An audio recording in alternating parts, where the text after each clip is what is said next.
So what is the Church's current position on sexuality, and how did it end up there? Well, it all started with Plato. He postulated that there were two separate worlds: the natural world, which is visible and perceived through the senses, and the spiritual world that is invisible and is the realm of thought and truth.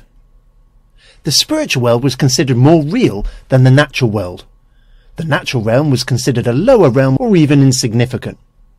Now the soul belonged to the spiritual world, whereas the body belonged to the natural world. So what's this got to do with Christianity?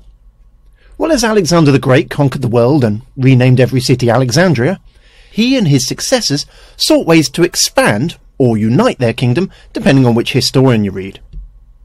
They established the common Greek language. They translated local sacred texts into Greek and established schools which taught Socrates and Plato. And so as a result, this Platonic divide, or dualism as it's called, was the foundation of Greek and Roman education.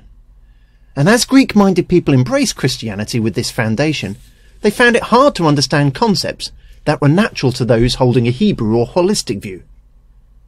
For example, how could a God who exists in the perfect world of thought and truth ever become flesh and enter this corrupt world? You can see John battling this view in his Gospel. In the beginning was the Word, and the Word was with God, and the Word was God. The Word became flesh and made his dwelling amongst us. And then in his letters he says, I say this because many deceivers who do not acknowledge Jesus Christ as coming in the flesh have gone out into the world.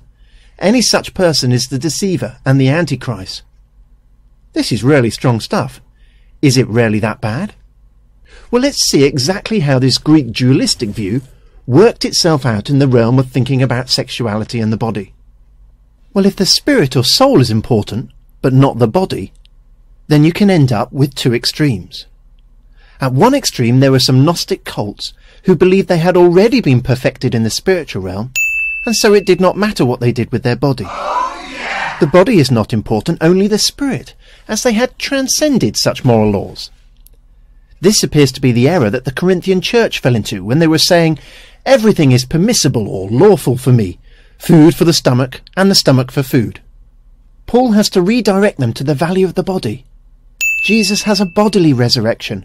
Their bodies are members of Christ and temples of the Holy Spirit, and hence they should honour God with their bodies. At the other end of the extreme is the view that the body is a grave and the flesh is a hindrance, and so all fleshy desires are sinful and should be suppressed. Therefore, one outcome is that they forbid people to marry, as it is stained by the uncleanliness that comes from sexual relation. Paul corrects this view by saying God created marriage to be received with thanksgiving.